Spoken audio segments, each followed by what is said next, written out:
Semana passada a gente conversou sobre o anteprojeto de regulamentação dos algoritmos de plataformas digitais que foi apresentado pelo órgão chinês de regulação da internet, a Cyberspace Administration of China. Eu expus para vocês os principais pontos do anteprojeto e terminei o programa dizendo que esse anteprojeto representava, na prática, uma crítica ao chamado determinismo tecnológico. O determinismo tecnológico é uma visão poderosa e entranhada, que ainda hoje conforma a compreensão comum das pessoas quando se pensam as relações entre tecnologia e sociedade. No programa de hoje eu convido vocês a aprofundar esse tema. Vou resgatar o pensamento de alguns autores para mostrar que o determinismo tecnológico representa uma espécie de barreira de cunho filosófico para quem quer pensar qualquer projeto de modernização autônoma e soberana. Eu sou Fábio Palácio e começa agora mais um Cultura em Movimento.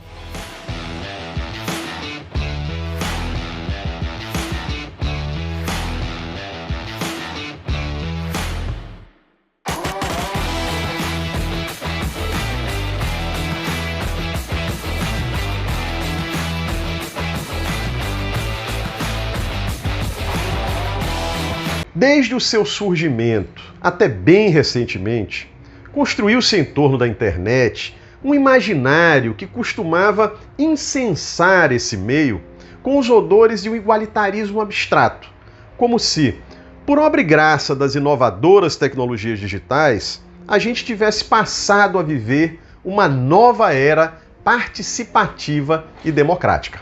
Ora, isso é muito parecido com o que um pensador como Marshall McLuhan pensou décadas atrás sobre a televisão. Em sua abordagem sancionadora, ele concebeu a TV como agente destacado de uma nova era eletrônica, que ofereceria aos homens iguais possibilidades de expressão nos marcos da aldeia global. Assim como, no caso da televisão, essa ideia rósea e otimista não tardou a desmoronar, o mesmo aconteceu no caso da internet. Hoje a gente sabe dos imensos males que os algoritmos podem causar à saúde mental das pessoas, à democracia e mesmo à soberania de um país. Essa ilusão de que uma nova tecnologia, como a televisão ou a internet, pode por si mesma criar uma nova sociedade e um novo ser humano é motivada pela ideologia do determinismo tecnológico. Para que a gente entenda melhor no que consiste essa ideologia,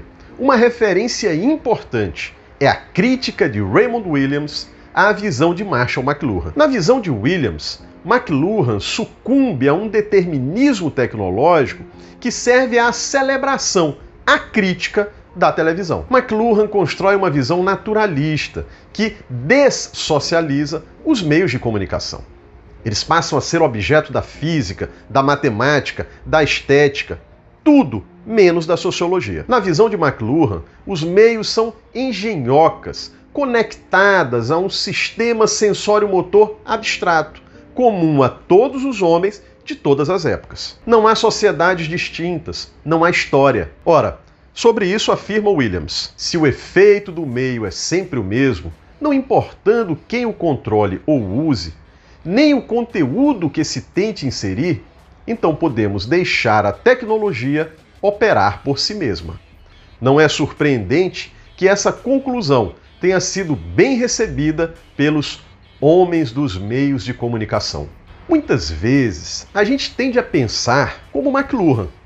Não vemos que a mudança tecnológica é condicionada pelas relações sociais. Pensamos que a tecnologia é condicionada apenas pela sua própria racionalidade tecnocientífica interna. Ou, como afirma o professor da Unicamp, Renato Dagnino, em seu livro sobre o tema, o determinismo tecnológico se apoia na hipótese de que as tecnologias têm uma lógica funcional autônoma que pode ser explicada sem referência à sociedade.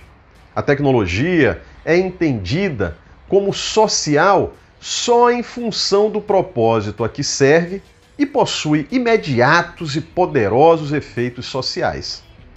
Segundo o enfoque determinista, o destino da sociedade dependeria de um fator não social, que a influenciaria sem sofrer uma influência recíproca. Isto é, o progresso seria uma força exógena que incidiria na sociedade, e não expressão de valores e mudanças culturais. O problema, pessoal, é que, se a gente vê as coisas dessa maneira, podemos ficar tentados a assumir a ideia de que só existe uma única trajetória de desenvolvimento tecnológico que conduziria todos ao mesmo lugar, não havendo muito o que se possa fazer em relação a isso. Não haveria distintas opções tecnológicas. Só nos restaria adotar a tecnologia mais avançada, sem discutir as opções que estão por trás de cada tecnologia. E vocês podem acreditar, há sim opções culturais, ideológicas e mesmo morais por trás das tecnologias. É o que explica o professor Valdemir Pirrói Longo em seu livro Tecnologia e Soberania Nacional. Diz ele, ao adotar-se uma determinada tecnologia importada, dispara-se uma verdadeira bola de neve de comprometimentos adicionais. O que ele quer dizer é que quem importa uma tecnologia nunca importa só um processo ou uma máquina.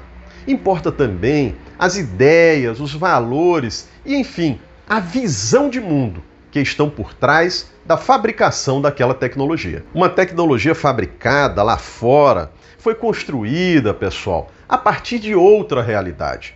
Foi elaborada para dar conta de problemas que não necessariamente são os nossos. Tomem como exemplo a principal tecnologia de transporte que nós adotamos aqui no nosso país, o automóvel. Será que esse meio de transporte é mesmo o mais adequado a um país de dimensões continentais como o nosso? Será que não devíamos ter investido mais pesadamente em ferrovias e também nas indústrias aeronáutica e naval? E o mais importante aqui para nós, será que essa opção não foi motivada por uma certa idealização do automóvel? Naturalizar e fetichizar a tecnologia, e pior, a tecnologia dos outros, sempre traz uma série de inconvenientes. Entre eles, como afirma novamente o professor Valdemir Pirrói Longo, encontra-se o bloqueio da inteligência nacional, no sentido da criação de tecnologias endógenas, voltadas para a solução de problemas específicos, ajustados à cultura e às disponibilidades nacionais. Por isso é necessário trazer à tona uma nova interpretação, distinta do tecnicismo dominante. Essa nova interpretação não naturaliza os efeitos da tecnologia, como se fossem resultados inevitáveis. Ao contrário, ela recupera as intenções por trás dos processos de pesquisa e desenvolvimento tecnológico. Afinal, como lembra uma vez mais Raymond Williams, a tecnologia é sempre uma efusão humana. Toda tecnologia é buscada e desenvolvida para certos propósitos. O objetivo é sempre o de facilitar práticas humanas, sejam elas conhecidas ou desejadas. Existe, em qualquer caso, uma intenção original, mas essa intenção nunca é exclusiva. A tecnologia não será definida apenas pelo grupo social que a concebeu originalmente, mas por usos e efeitos imprevistos, muitos deles oriundos da ação de outros grupos sociais que possuem suas próprias intenções e prioridades. A título de exemplo, vejam o caso de um explosivo.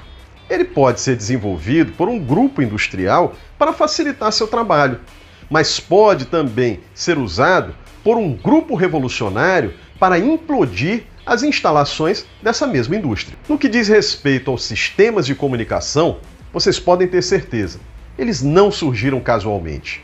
Foram antevistos e ativamente imaginados, não de modo utópico, mas tecnicamente falando. Em um conjunto complexo de campos interligados, foram surgindo uma série de sistemas de mobilidade e transferência em produção e comunicação, sejam eles em transporte mecânico e elétrico, sejam em telegrafia, telefonia, som e imagem. Esses sistemas funcionaram ao mesmo tempo como estímulos e respostas dentro de um período geral de transformação social. Em muitos lugares, por meio de caminhos aparentemente desconectados, esses estímulos e respostas foram aos poucos sendo isolados e definidos tecnicamente. A gente costuma falar das novas máquinas do lar, os chamados bens de consumo duráveis, incluindo aqui meios como a TV e a internet, como se fossem nada além de dispositivos técnicos. Mas eles são algo mais do que isso.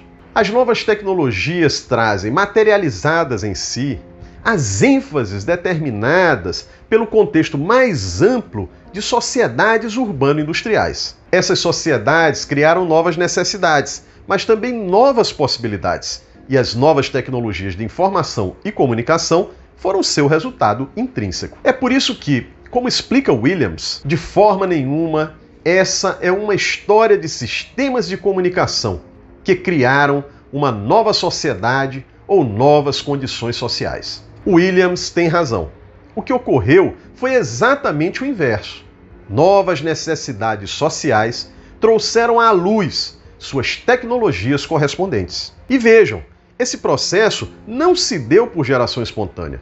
Ele foi conduzido e protagonizado pela indústria de transformação. Ao contrário do que se costuma registrar, a história da criação dos meios de comunicação mais avançados, de modo nenhum, é uma história de inventores independentes.